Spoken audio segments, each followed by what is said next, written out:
location, the second floating point number can be stored in the next consecutive 4 location, and so on like this. So each and every element can be accessed by means of a subscript. So whatever written within the square bracket is called as a subscript. Okay, if I write marks of 0, in the sense that you are going to access the first element.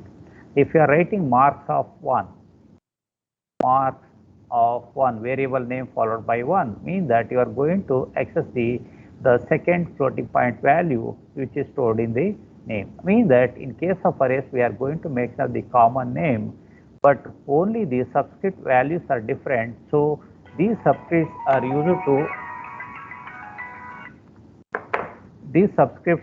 used to identify the different elements belongs to the arrays. In certain applications, what I want is we wanted to declare the array variables. In addition to this, we wanted to initialize the elements of the arrays. So this is also done by means of the following statement. If you look at this statement here, have int marks of 6 equals to within the curly brace, I have 11 and 21 like that. If you declare the statement this way, mean that you are going to create an one-dimensional array of type integer.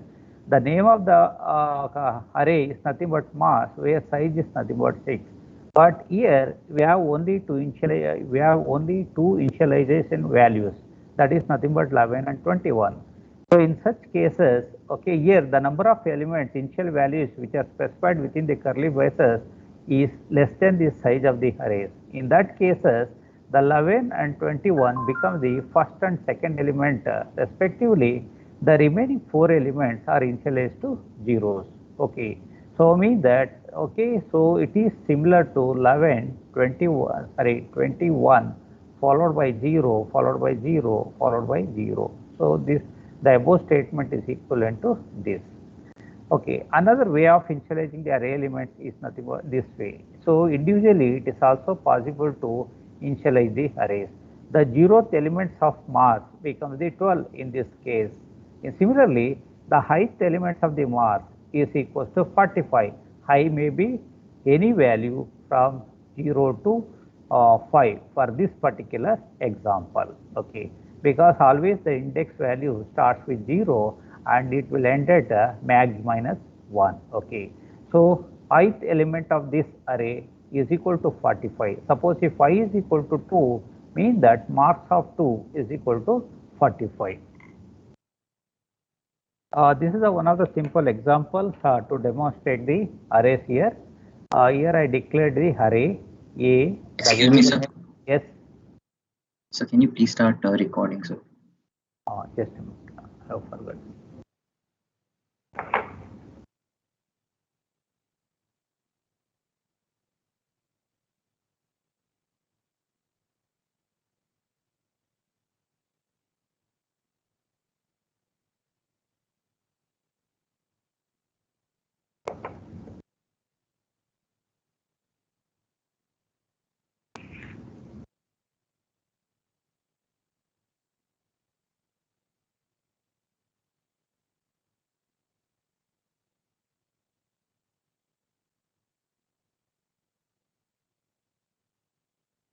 Is the slides are visible?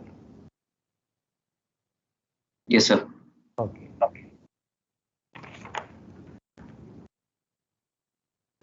In these examples, what I am doing means just I am going to read the some elements for the array, and the elements of the array will be displayed.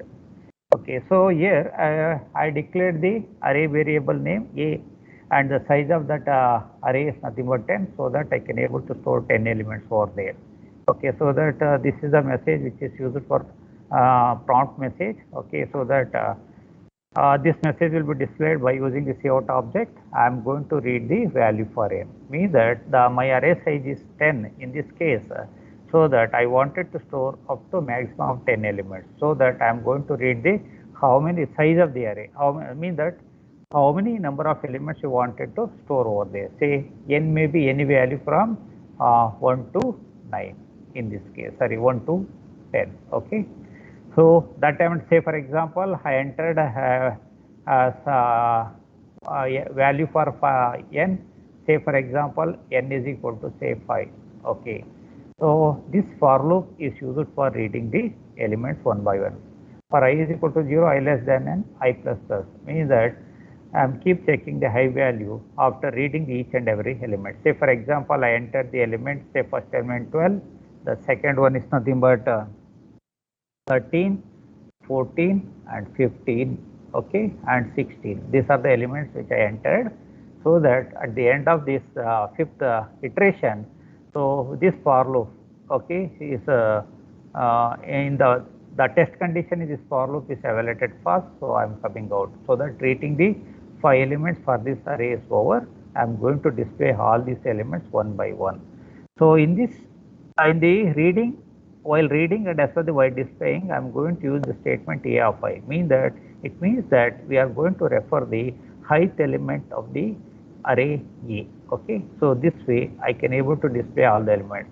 Initially I is equal to 0, so that a of 0 refers to 12, and similarly a of 1 is 13, a of 2 is nothing but 14, a of 3 is nothing but 15, and a of 4 is nothing but 16. So these elements will be displayed one by one on the user screen. Okay, so this is how I can able to read and display the array elements. Just I am going to use only the simple examples, so that you can able to write the complex programs by making the arrays, and these things we'll see later, okay, when you are going to use the different topics. Next, as I said that arrays can be one-dimensional or two-dimensional. Here I am going to make the two-dimensional array as an example for the multi-dimensional array.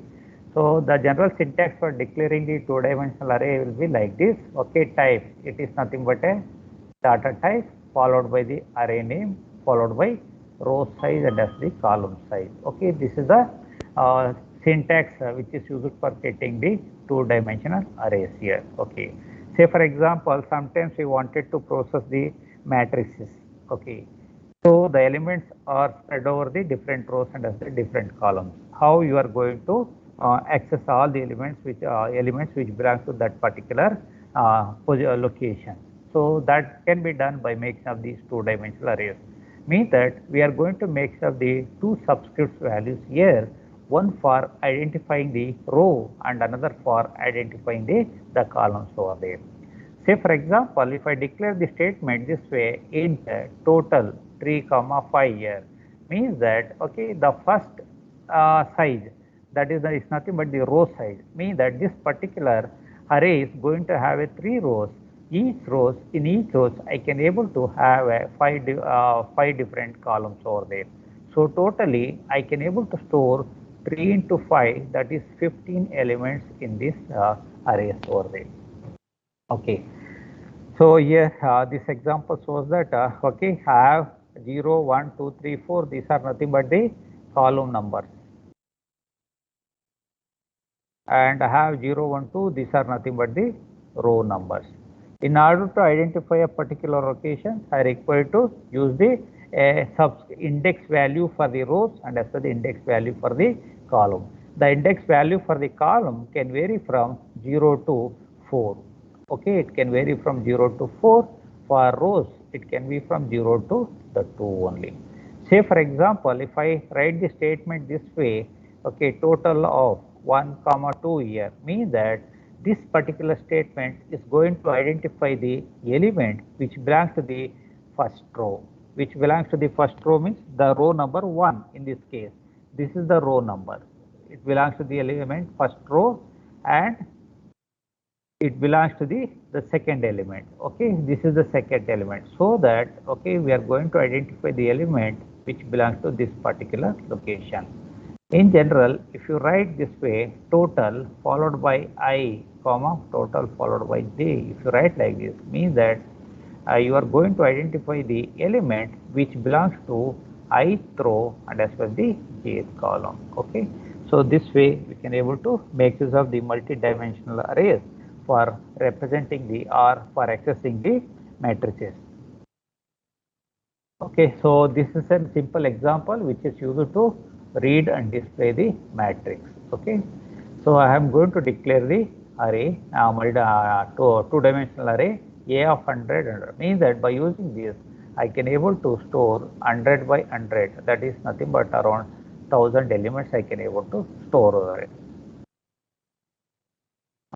This is equals to 100 by 100 element, and here so in some during the runtime I don't require to store all the elements here, so that I'm going to read the what is the order of the matrix. Okay, in this case my order of the matrix will be stored in the variable m and n. Okay, so I'm going to ask for the dimension of the matrix. What is the m value, what is the n value, mean that how many number of rows you are going to have in the matrix and how many number of columns you are going to have it. Say for example, I entered 3 and as well as another 3. Okay, means that my matrix is going to become a 3 cross 3. In this case, the size of the matrix is 3 cross 3. So now I'm going to read the elements, okay, one by one, so row wise. So for that we require a for loop here. For I is equal to 0, I less than m, I plus plus, means that the variable I is used for used as an row variable. Okay, I have a variable j. This variable j is used as a column variable, so that for j is equal to 0, j less than n, j plus plus. In this case, both m and n value are equal to 3, so that I am keep reading the elements one by one, and all the elements are stored in the respective rows. Say for example, I entered the element like this 8, 5, 6. Okay, so these elements mean that are stored in the row 0 and belongs to the column 0, 1 and as the 2. Okay, so again the row will be incremented. In this case, okay, it becomes 1. The next element will be stored like this. Okay, and in the last iteration the element will be stored in this way. Okay, at the end of the last element, okay, last iteration, so this outermost for loop is evaluated as false, so that it comes out of this. Okay, my elements are stored in the memory in this way. Okay, all are referenced, all element can be referenced by using the row number and as well as the row column number and as well as the row number. So this is the for loop. Okay, this is the nested for loop which is used for displaying the matrix values here. Okay, so again I'm going to display the all the elements. Okay, so row by row, so that initially I is equal to 0, j is equal to 0 means that we are going to reference the first element belongs to the 0th row and 0th column, that will be displayed here. Next time j is incremented, I is not yet. Okay, so I still holding the value 0, so that my j is advanced to the second column, so that I am referring to the element 5. This is displayed. Similarly, the j is incremented, so that 6 will be displayed. So here when j becomes 3, so that this conditional phase, so that the control goes to the outermost for loop. So now I is incremented by 1. Now my I is pointing to the second row, that is nothing but the row number 1. Similarly, I am going to display the values like this: 9, 3, 1, 10, 2 and 6. So this way I can able to read and display the element. Okay, so in order to practice, okay, so you need to write the program like, say for example, you take it in examples and exercise, you take it as an examples and write a program to do the following: multiplication of m cross n matrix. You just write it, and transpose of a matrix you can do. So you can able to perform a lot of operations on the matrices by making of these arrays. You take this one as an exercise: multiplication of two matrices. Second one, say transpose of a matrix.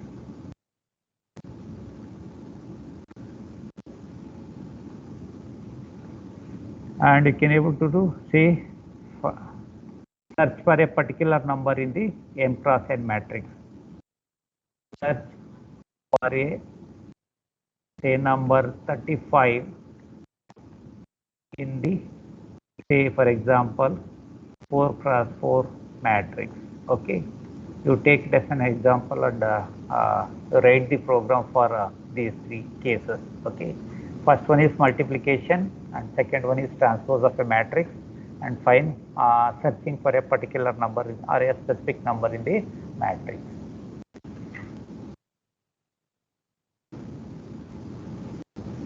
Okay, now we have discussed about the arrays. The arrays is used to store either the integer values or a floating point values or double values. Sometimes what I want is we wanted to store we wanted to work on the group of the characters. Okay, so the group of character is also called as a strings over there. Okay, a string is nothing but a array of characters. Okay, so in case of high-level languages, we can able to have two types of constant. One is nothing but a character constant. Second one is called a string constant.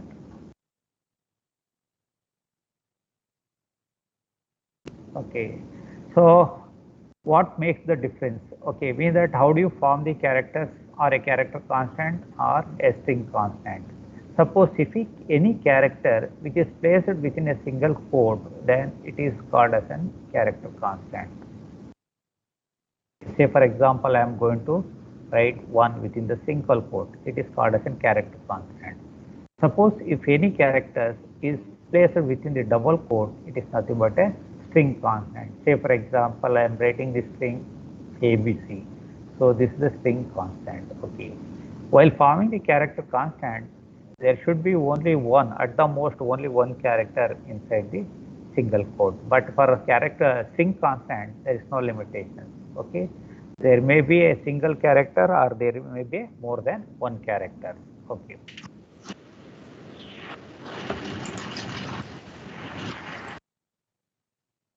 It is by making of the if you are using a strings here, it is possible for you to perform the various operations. Hence, for certain application, we wanted to read and write these things. That can be done by using the C++. Sometimes we wanted to combine these things together. Means that that is called as a string concatenation. You are given a string 1 and another string 2. I wanted to combine these two strings so that I can able to do. Okay, so next is sometimes I wanted to copy the a string which belongs to one variable to another variable, and I wanted to compare the two strings. So this is also possible, and also I wanted to extract the some portion of the string also. These are the some of the operations on the strings which I specified here. More than that also we can able to perform. Then how do you declare the strings? Character arrays are the strings. So declaration and initialization of the character array can be done by using the following things. Syntax. This is a statement which is used for declaring the character array or the string. Char followed by string name. Any valid variable name here, and you can this will specify the size of the character array. As I already told, the size can be either the constant or it can be constant variable. Okay, this size is going to determine the how many number of characters are there in the defined string here. Okay, this is the example which is used to demonstrate how the character arrays can be initialized. Character arrays can be initialized in two different ways. This is the first method. In the first method, we are going to form the character constant, and they are going to these character constants are embedded within the two curly braces to form the string constant here. Okay, say for example, my string here is nothing but hello. I wanted to form this string constant, and I wanted to store that one in the some character array over here. That can be done this way. So char followed by my word. Okay, I have x followed by e, L, L, O, and /0 here. Here in this first example, okay, the last character is going to be the /0. This is nothing but the null character. Then,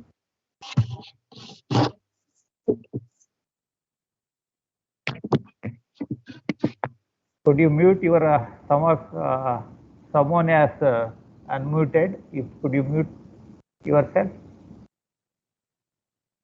In these examples, last character is going to become the null character. Why we are going to use the null character means this C++ is going to support the rich set of functions, library functions, which are used to operate on these things.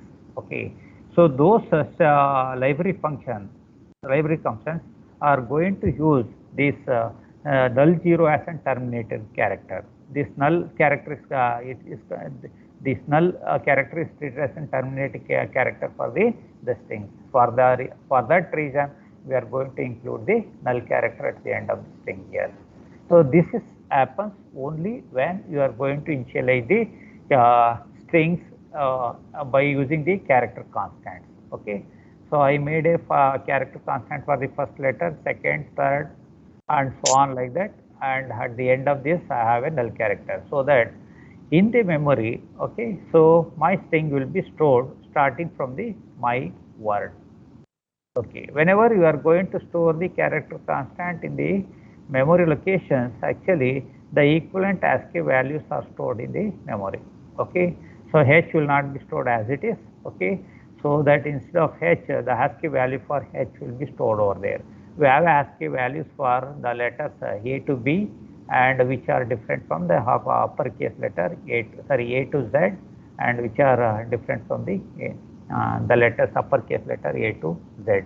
If you look at the ASCII tables, you can able to see what are the specific values for the specific ASCII code for the given given characters over there. Okay, so it will not be stored as it is. Instead, that ASCII values are stored in the consecutive memory location. This is the one method of this. The second method is this way. Okay, I can able to make sure the string constant so that my string will be stored in the memory by using this variable name. So char, it is a data type, result is nothing but the variable name, that is the array name here, character array name. Okay, so that 14 have here. 14 is nothing but the size of the array here. Okay, so the result is, okay, this is my string, so this will be stored in the memories here. If you look at the first example here, okay, so the size is not specified here. Okay, whenever you are going to specify all the characters in the for the character character array, it is not required to specify the size. Okay, if you are not specifying it, it's fine. And if you want, you can able to specify it here also. Say for example, hello means the size is going to become the 6 in this case, including the null characters. This is the simple example which is used to demonstrate the character arrays. Okay, so in this case, my first character array is nothing but question here. Okay, I am going to initialize the, please enter your first name. This is nothing but the string. Okay, this is stored in the character array name, that is nothing but the question. Second one is nothing but the second array is nothing but greeting here. In this greeting, I'm going to store the hello over there. Okay. So here I declare the one more variable which is used to store the your name here. Okay. First I'm going to prompt this message, that is please enter your first name here, and I'm going to read it. After reading it, I'm going to greet. Okay. So hello with your name. Okay. So this is how I can able to read and display the message. This is an example which is used to concatenate two strings. Okay, say for example, you have given a two strings, say for example, Manipal. The second string is nothing but institute. Okay, this is the first string, this is the second string. What I want is, I wanted to combine these two so that my resultant string should be Manipal institute. Okay, this should be my output. Okay, so mean that I wanted to combine these two. Okay, this concatenation can be done by making of a function, that is the library function strcat, string concatenation function. This is the library function which is defined in the string.h. You don't require to define it. Okay, it just makes use of the string concatenation function. Okay, in your application. Okay. So have S1 and S2, these two are the two character arrays. I am going to read the getS is the function which is used for reading the string. Say for example, I entered the Manipal. Manipal is stored in the string S1. And I am going to read the second string, that is nothing but the institute. So that my S1 holds the first string, that is Manipal. My S2 holds the second string, that is nothing but the institute. So when I use the string concatenation with the S1 and S2 as an argument, okay, so that this string is going to concatenate these two strings, okay, and it will be stored in the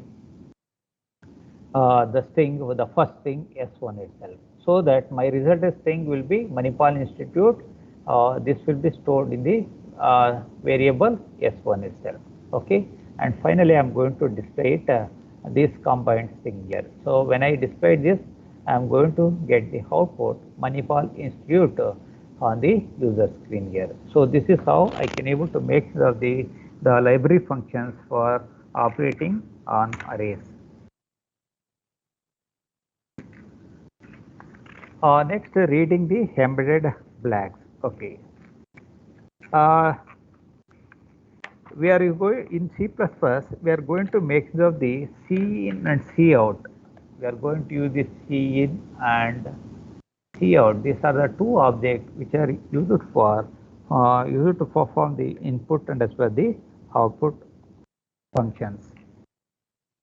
But there are certain limitations with C in reading the white space characters and also the line of text embedded with the spaces. Say for example, I wanted to read the string like the Manipal Institute of Technology, or I wanted to read this heading itself, okay, reading embedded blanks here, okay, this particular message as embedded blanks here, okay, after reading I have a white space here, after embedded I have a white space. Suppose if you are trying to read such embedded messages by using the scene objects, the scene is going to read the string up to the appearance of the first white space or the entry key. Okay, it won't read the messages which comes after the white space. In that case, how I can able to read the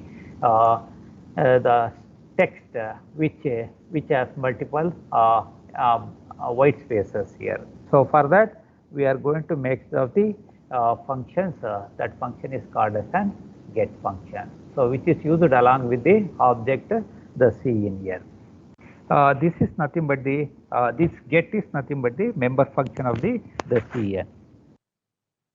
So here we have Cin followed by the colon scope resolution operator followed the get. Okay, this is the syntax we are going to use in C++ for reading the embedded blanks. Okay, so the actual syntax will be like this: Cin dot get array followed by name call followed by the size here in this case. Okay, Cin dot get. Okay, this is going to read the array with the embedded blanks. So that thing will be stored in the array, the name of which is nothing but the first argument. In this case, it is nothing but the array name, and the next argument is nothing but the size. So this is field is going to define what should be the maximum length of the text which you are going to input here. Okay, so this is the syntax of this get function for reading the embedded blanks.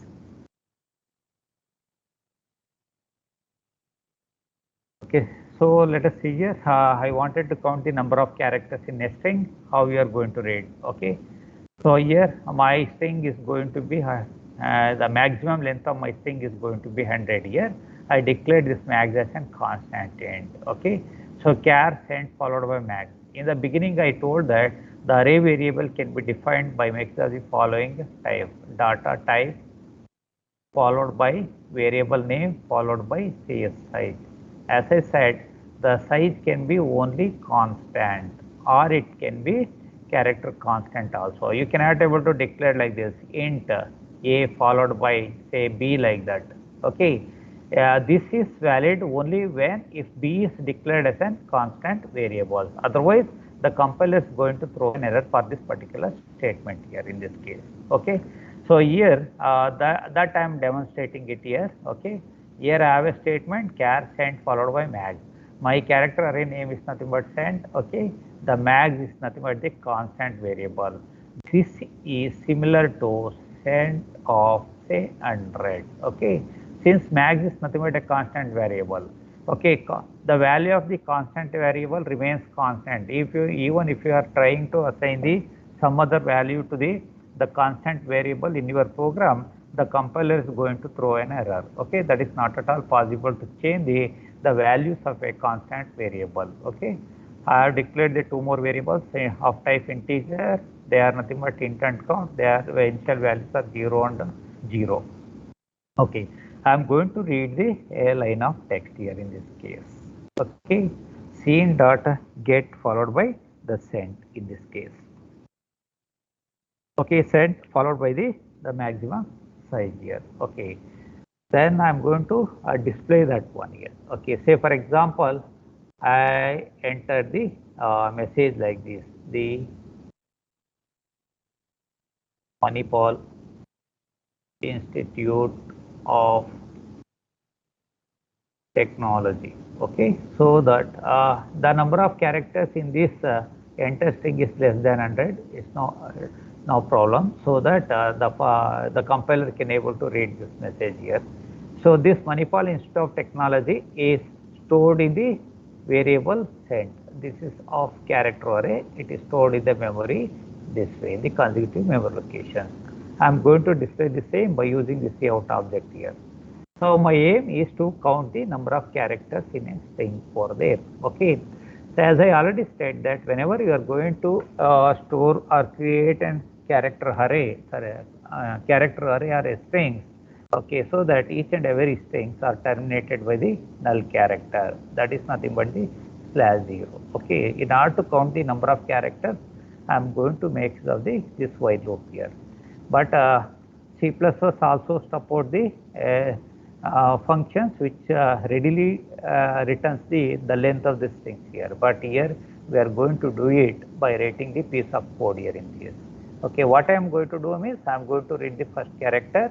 I am to see whether it is a end of null terminating character or not. Okay, if not, my count will be incremented. In addition to this, my loop control variable I++ is incremented by 1, and the loop will progress in this way from the first character to the last character. Okay, so every time the count will be incremented in this case. Okay, as I said that after the last character y, the next character is nothing but the null character. Okay, so whenever cent of I is refers to null character, so now the condition is met for this, not met for this, so that control come out of this. So that when you come out of this particular loop, it is understood that you have counted the number of characters in the string, so that will be displayed by making of this. Okay, or you can use in no need of using this, if you write the function string length followed by send, if you write this can readily send, if you write this can readily return the length of the strings over there.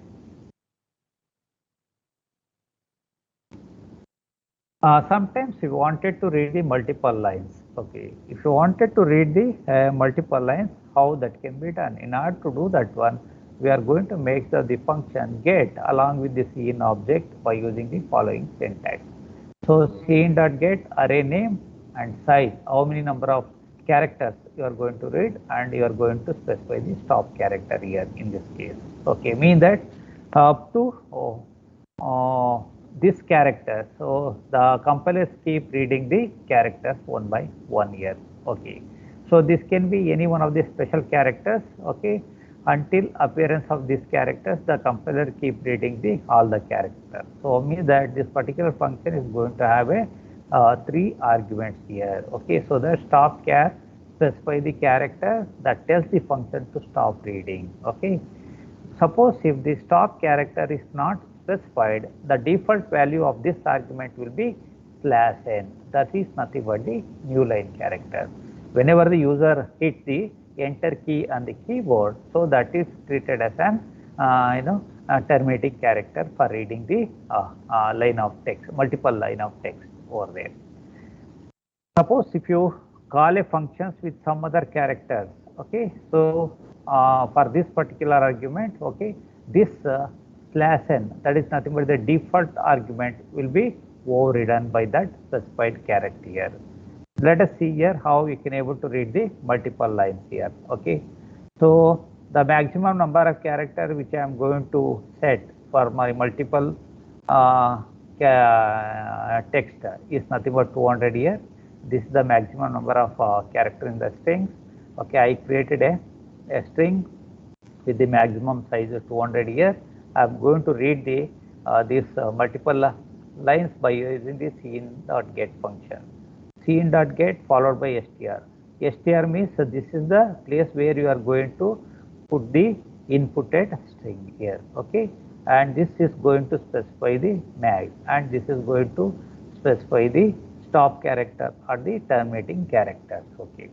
Say for example, whenever this particular function is encountered by the compiler, the user will keep on entering the characters here. We know that in case of C++, at the most the maximum number of characters in each line will be around 72 here. Okay, you are keep reading this. Okay, so how long? Say for example, when you are keep entering the text messages, okay, let us assume that you have not dollar signs did not appear anywhere within the text here.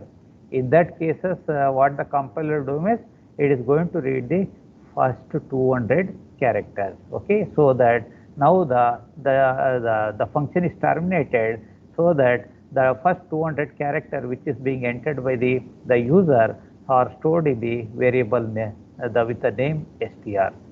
Say for example, you enter the text message like this. Okay, the text message which you are entering is like this, the argument. You entered it.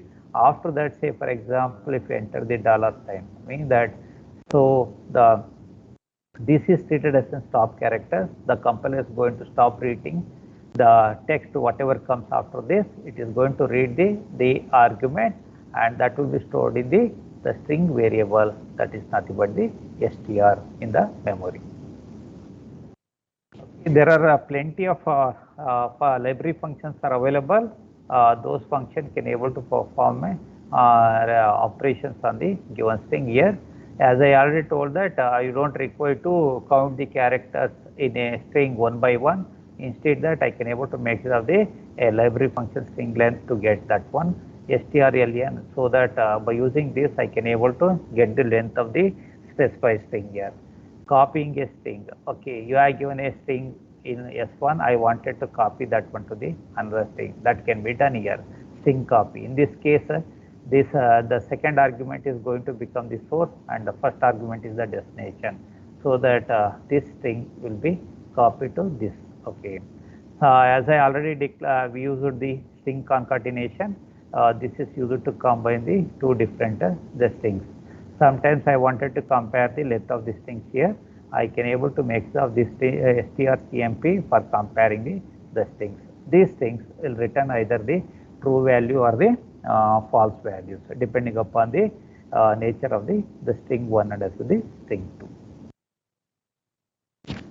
This is a simple example which is used to demonstrate whether the entire string is a palindrome or not. Okay, you know what is palindrome. Whenever a string is read from left to right, okay, it gives the same reading when it is read from right to the left. Okay, so I am going to test whether the entire string is a palindrome or not. You know the many examples for this. Okay, let's see here how it works. This program is going to work here.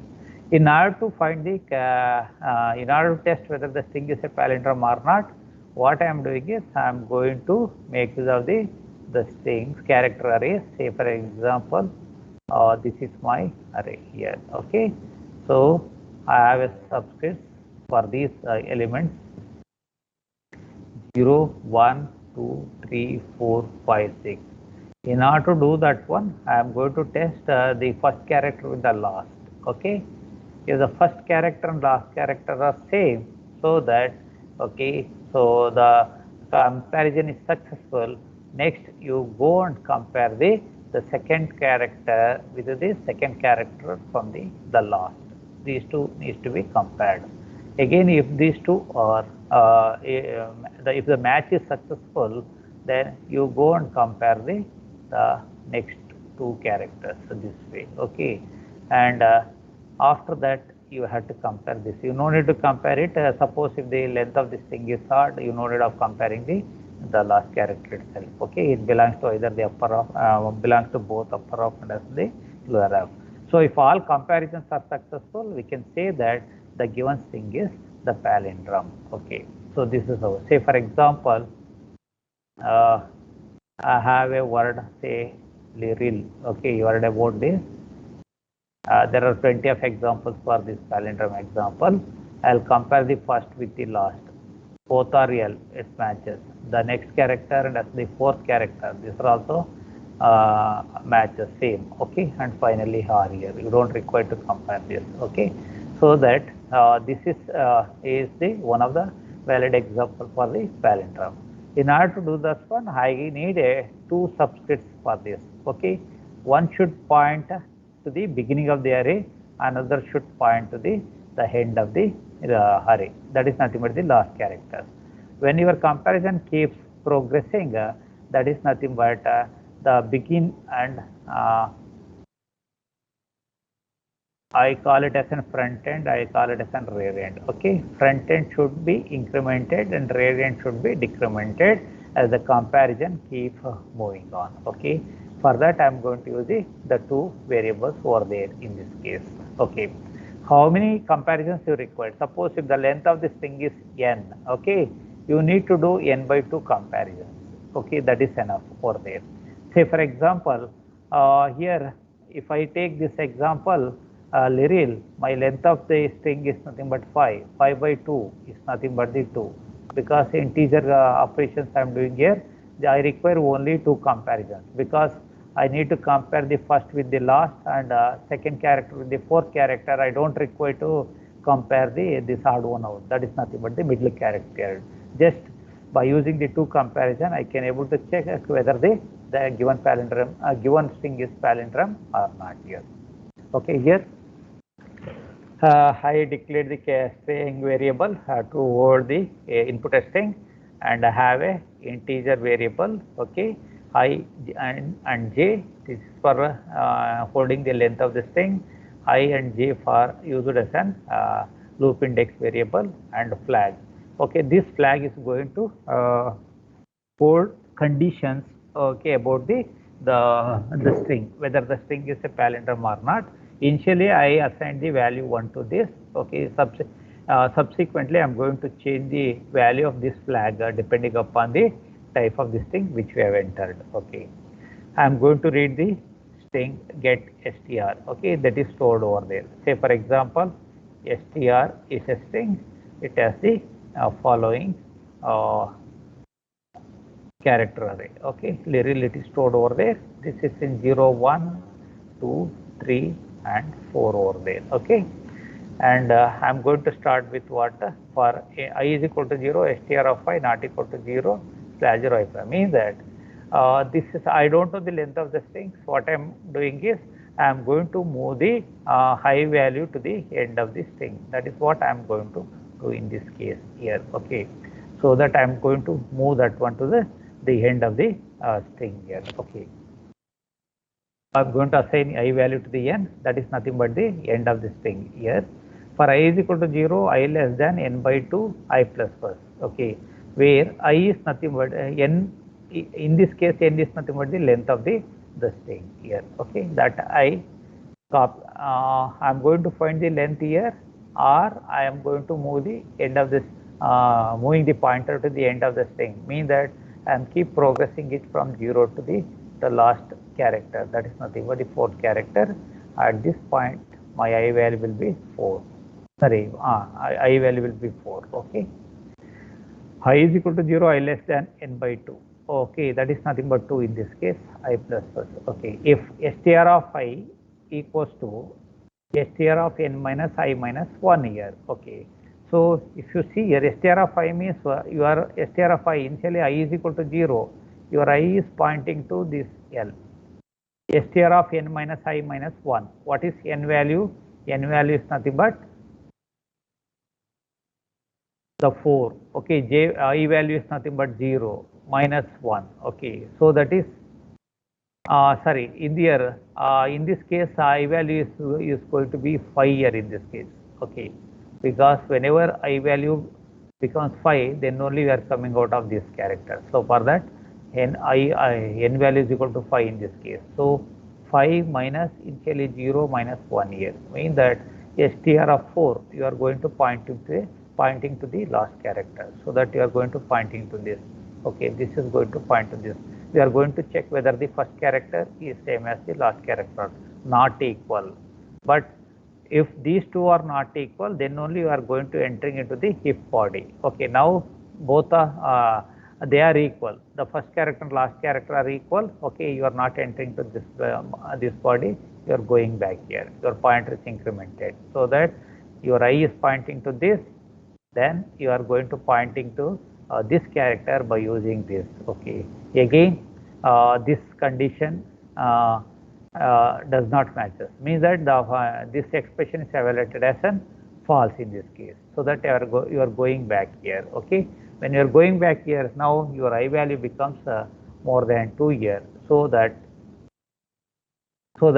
you are coming out of this for loop here. When you are coming out of this for loop, you are going to test whether the flag value is equal to still 1 or not. Still the flag value is equal to 1, because I have not yet entered into the if body. Okay, suppose we are going to enter into the if body only when if the non-palindrome string is stored in the arrays. Okay, so that we are going to display this.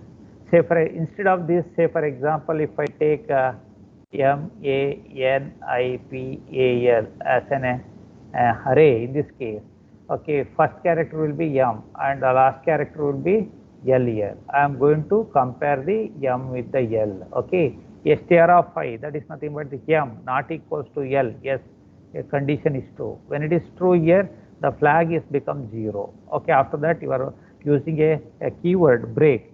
When you are using a keyword break, okay, it is going to remove the execution from the current loop, any loop. Either you may be inside the for loop or while or do while loop. So that is going to remove you from that particular loop. Okay, you are coming out here. So now flag value is equal to 0. This will not be. This is evaluated as false. When it is evaluated as false, you are going to execute the else body, so that the string is not an palindrome. Okay, this message will be displayed. This is how I can able to write a program to operate on the characters which belong to the string. Okay, so now till this point we have discussed about the basic data types. Okay, the basic data types are used to store a piece of values. Okay, but one of the drawbacks means it does not support the these basic data types are very difficult to handle the large amount of data belongs to the same data type. For that we are going to make some the arrays over there. Okay, arrays are used to store a large amount of data values. Okay, now which are referenced by using a common variable name by making of the index values. Okay, so that it is very easy for operating on the elements which belong to the similar data types. In certain applications, we wanted to operate on the data which belong to the different data types over there.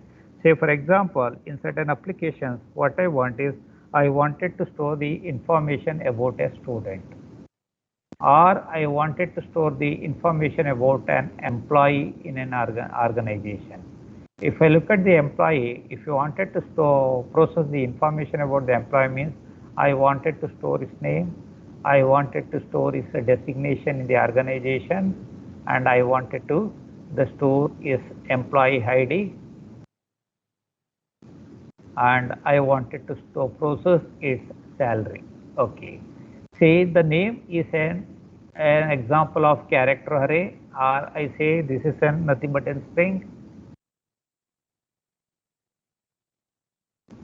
Sorry.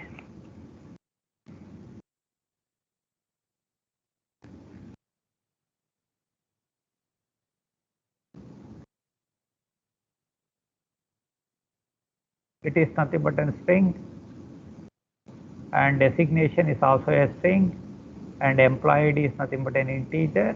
A salary may be float or a double value. Okay, I wanted to store the process these kind of information. Okay, these are the information which belongs to a particular employee. In the same way, if I wanted to process the student information, means I wanted to store his name, student name, his registration number, his CGPA, and so on like that. If you look at the name, it is an example of a character array.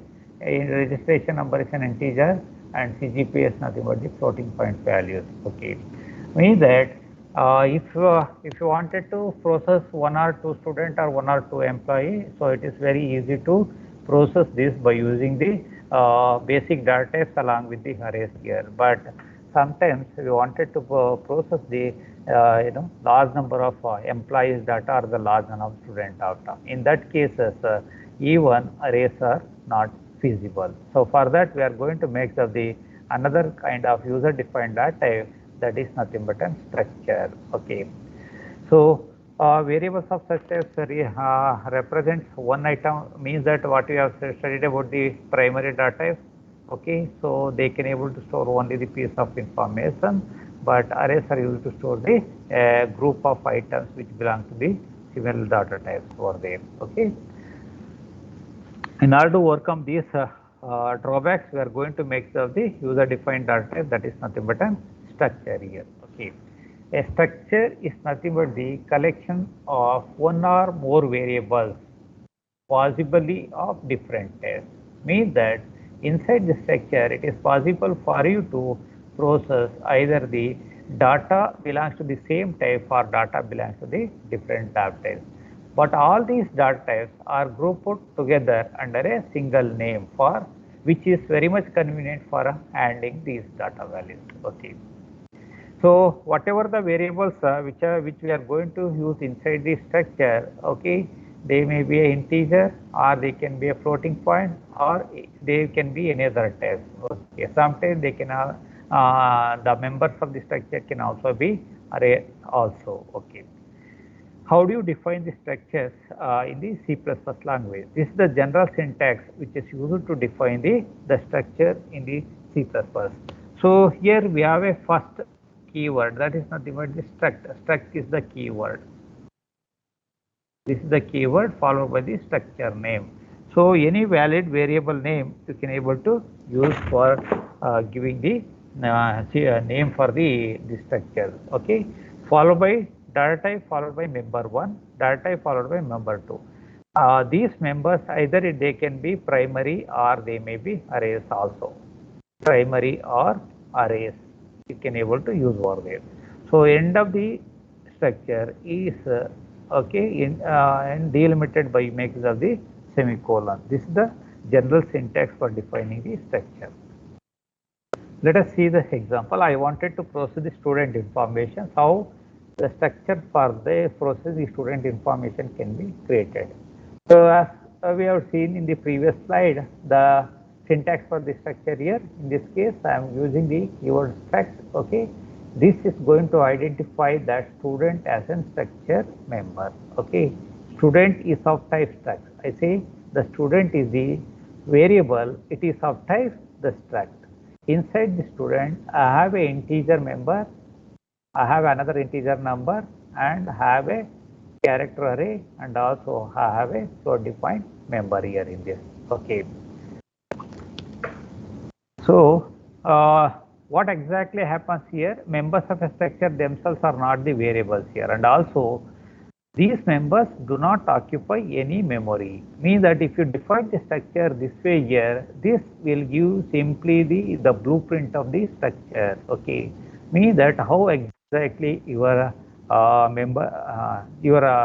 structure should looks, and what are the members and what are their placement in the structure. Okay, so that this statement will give you only the blueprint of the structure here, but no memory is allocated for the any members which belong to this particular structure here. Say for example, int roll number, age, name, and mark. When I define this, when this particular statement is encountered by the compiler, the compiler will not allocate any space for the roll number, age, name, and as well the marks here. The allocations to the memory allocations to these structure member happens only when the structure variables are created here. Okay, the structure variables can be created by using the two methods. Okay, let us see the first method here. Okay, in the first method how you can able to create the structure members here. Okay. Okay, so here we are going to define the variables, structure variables at some point after the structure definition. Mean that you declared initially, you might have declared the structure here. In the later part of your program, you might be declaring the structure variable, or you are going to create the structure variable.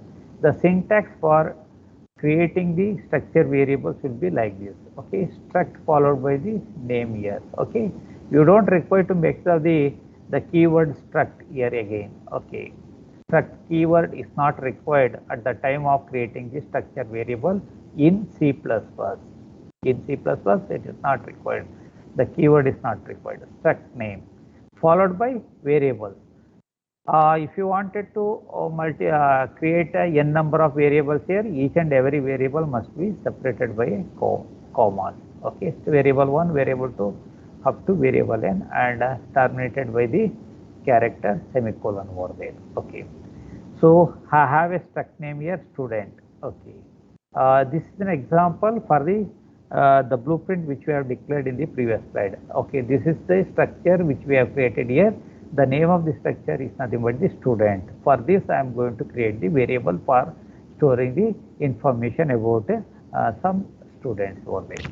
Okay, followed by S1. This is the variable 1, variable 2, and as well the variable 3 here. Okay, mean that this particular statement is going to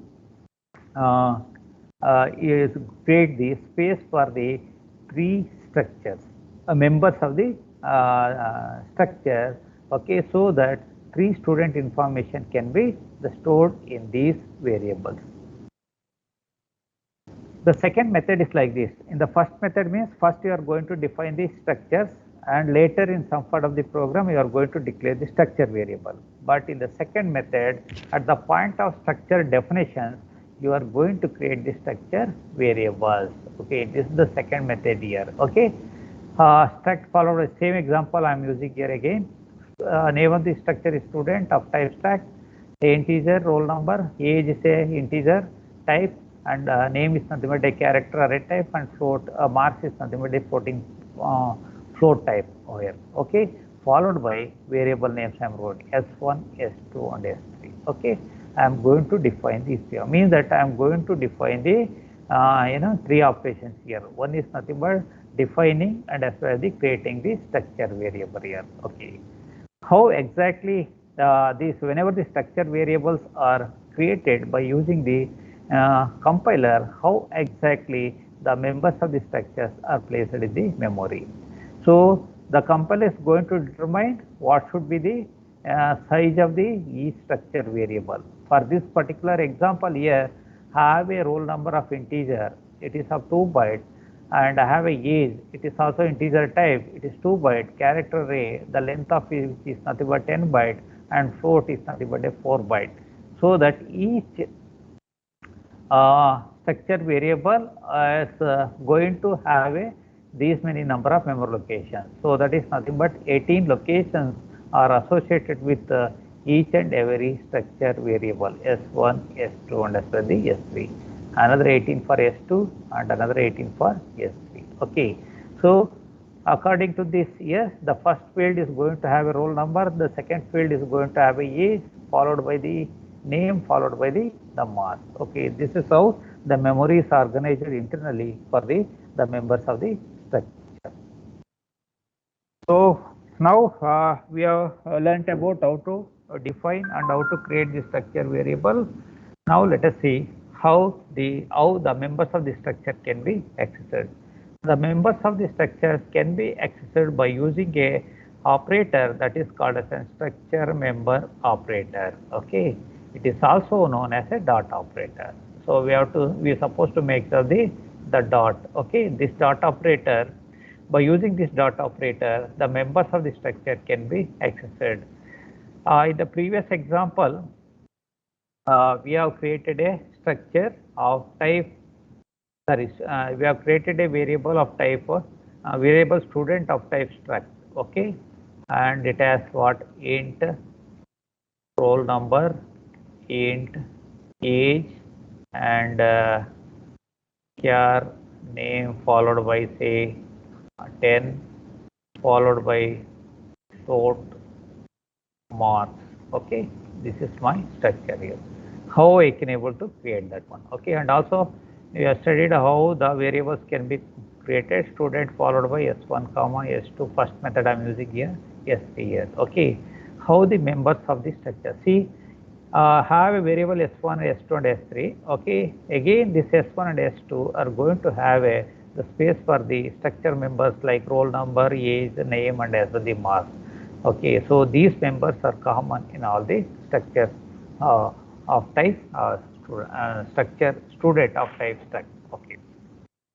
How do you access these members? The structure members can be accessed by using the following. Structure variable name, okay, the first field data specified, followed by the dot operator. Okay, this is the dot operator. And which member you wanted to access. The name of the member should be specified over there. It is very easy to access the members of the structure by using this operator. Suppose if you wanted to access the roll number which belongs to the structure variable s1, you have to write the statement this way, s1 dot roll number, in the sense that you are trying to access the roll number which belongs to the structure variable s1. Okay, similarly s1 dot age and s1 dot name and s1 dot mark. Okay, this is how we are going to access the members of the structures. Okay, so next is how do you initialize the members of the structures here? The first method is like this. Okay, how we are going to initialize the structure members here. S1 dot roll number is equal to 45, so that you can able to declare this way. Okay, so means that, okay, say for example, as I told, okay, when you are declared the memory, inside the memory, the field, say this S1 is associated with this these memory locations. The total number of locations will be 28. This particular memory locations are used to store the roll number. I say roll number here. Your 45 will be stored this way here. Okay. The next two locations are used to store the age. Your age will be stored in this location. And next location, that is nothing but I have 10 locations here. These 10 locations are used to store the name. Okay. So that age 23 stored here. S1 dot name is equal to Raj. Okay. You cannot able to assign the strings by makes of the equal signs here. Okay, assignment cannot be done by makes of this operator equal by using this equal sign here. Okay, s1 dot name is equal to Raj means the string cannot be equated this way. This is the incorrect way of assigning or initializing the arrays. Okay, in the structure here. Okay, so the correct way of initializing the members of the structure of type character is this way. Means that by using the string copy, you can able to do the assignment like this is the source. Okay, I wanted to put the source into the character array name which belongs to the S1. Okay, this is the syntax we are supposed to use. When you do this way, so my strings will be stored in the memory location this way. All becomes the blank here. Here you will get a null character in this case. Okay, even though 10 locations are reserved for the character array, only 4 locations are being used by the this compiler over there. Okay, this way I can able to do this step. Okay, so this is how initialization can be done. One thing we have to remember here. So the string cannot be assigned by using the equal sign. Okay, initialization cannot be done this way. If you wanted to initialize any of the members character array of which belongs to the any of the structure, that can be done by makes of the string copy statement. The second method means simultaneous initialization. In one go, I wanted to initialize the members of all the structures. So that can be done by using the following syntax. Okay, S1 student followed by S1 here. Okay, here I know the blueprint of the S1, how exactly the structure should look. As we know that the first field will be roll number, second will be nothing but an age, next will be nothing but the name, last one is nothing but the marks here. Okay, so that when you are going to initialize the members here, you have to specify the members in the same way. Otherwise, you will get an incorrected initialized values over there. Okay, say 45 is nothing but the roll number value, and 23 is nothing but an age, and Raj is nothing but the name of the student. It should be enclosed in the double quote, and 75 is nothing but a marks obtained by the student. So these are stored, these values are stored in the memory in the consecutive memory location as described here. So this way I can able to initialize the members of the structures. Okay. So normally we are going to make the second method, okay, compared to the first method for that, because this method is more comfortable compared to the first method. Now simple examples to demonstrate the usage of structures in a program. Okay, so here we are going to read and display the details. What are the details? Name of a employee, date of birth or date or salary of a person using the structure. Okay. This I created a structure in this case. The name of the structure is personal. Okay, it has a name, it has a integer day, month, year, and as well the salary. Okay, these are the information I wanted to process for a given employee here. Okay, I want to store the name and as well the date followed by the float year. Okay. Here I created a structure variable P of type personal. Personal is of type structure. Okay. Then I am going to input the name. Okay. So that I wanted to store the name. Say for example, name of the person is nothing but Raj. Okay. The Raj is stored in the variable name. Okay. Belongs to the variable P of type personal. P dot name. It is stored in the memory. Next input is day. Okay, say for example input the day means say for example 25. Okay, day is 25th. Okay, that will be stored in the p dot day. Okay, this 25 is stored in the day year. In this case input the month. Okay, so month may be say for example March. The March is stored over there here, and year say for example 1996. Okay, this is stored over there. Okay, and have a salary here. So this salary maybe anything, say 45,000 and say 45 paise. Okay, this may be the salary here. Okay, I wanted to display this. Okay, so the main aim of this program is to demonstrate how you can able to access the members of the structures. Okay. So person details will be displayed on the different line by making of following cout objects. Okay, p dot name will be displayed. Raj will be displayed on the first line. P day is nothing but 25 will be displayed, and p dot month, that is nothing but the March, will be displayed on the next line, and p dot year, that is nothing but 1996 is displayed on the fourth line, and p dot value, that is 45,000 is 45 paise displayed on the fourth line. Okay, so endl is the directive which is used to feed a line. Okay, instead of using a line character, I can able to make the endl over there. Okay, so this example demonstrates how exactly you are going to access the members of the structures for your application.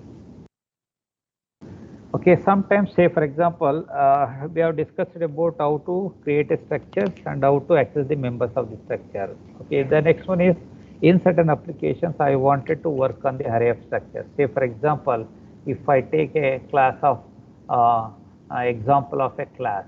Okay, let us assume that in a class there are 25 students are there. I wanted to process or store the information of all 25 students here. Okay, how I can able to do? I need to create a 25 structures, okay, which are used to process the information about each and every student which belongs to that particular class here. Okay, it is possible to define array of structures so that each array element is similar to a variable of that structure only. Okay, the general syntax is similar to what we have studied here. Only thing is, okay, we need to make the size of the, we need to specify the size of the array in this case. Struct name of the structure which we have defined earlier, structure array name here. Okay, any meaningful array name can be given over there.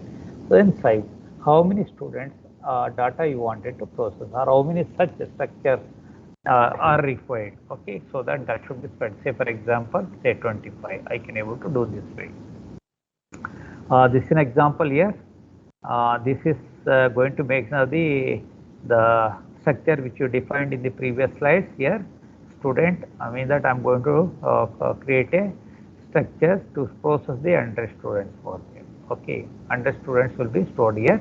The name of my structure array is nothing but STUD. Okay. This is the simple program which will demonstrate how you can able to access the structure array of structures for there. This is the array which I created. The name of the structure is nothing but student. Here it has 3 members here. Okay, one is nothing but a character array for storing the name, integer for storing the age, and another character array for storing the branch. Okay, what is the which branch the student belongs to. Okay, that is stored over there in this case. Okay, so this statement is going to declare the going to create the structure array of type 25. Means that at the most the maximum of 25 students information can be processed by using this example here. Okay, yeah, means that there may be you may be processing the 25 at the most 25 or less than 25 also.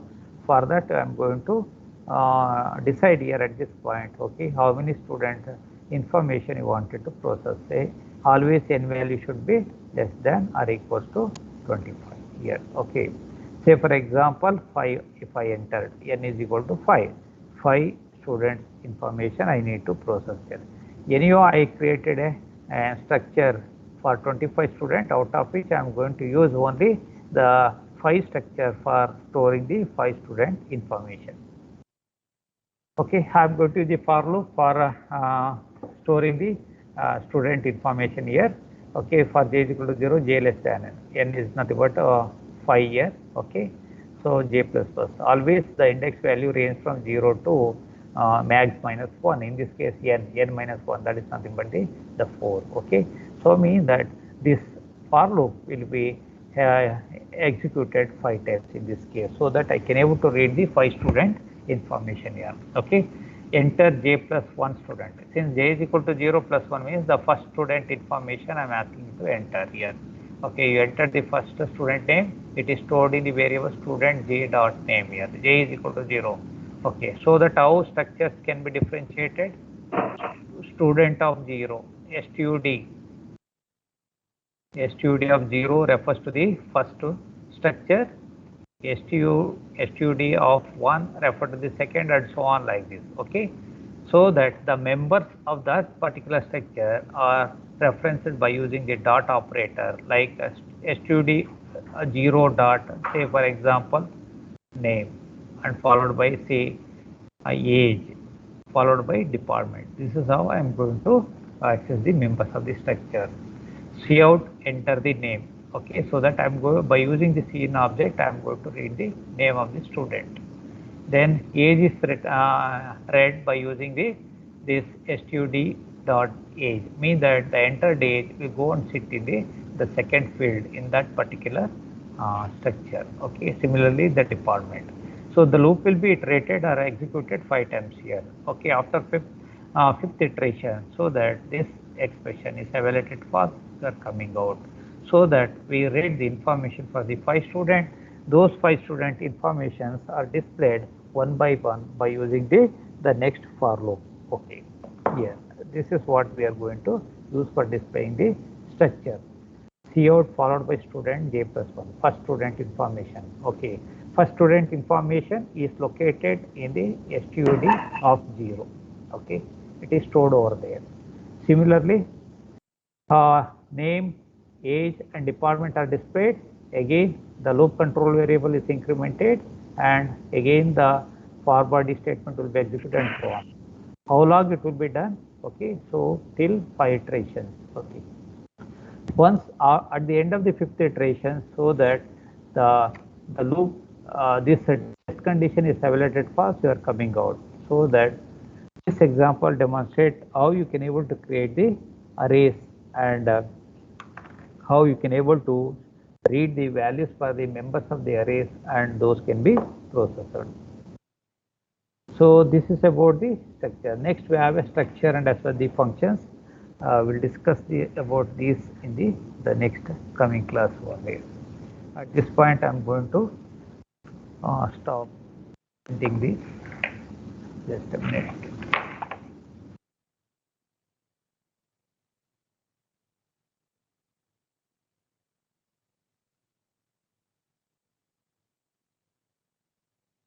At this point, I'm going to stop this presentation. So next class we will meet.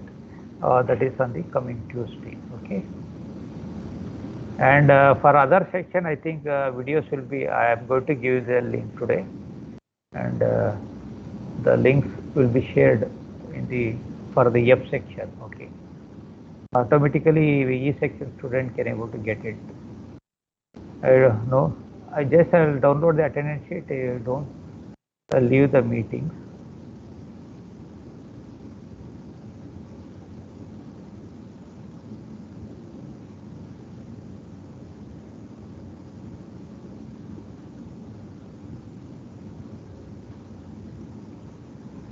Okay, thank you all.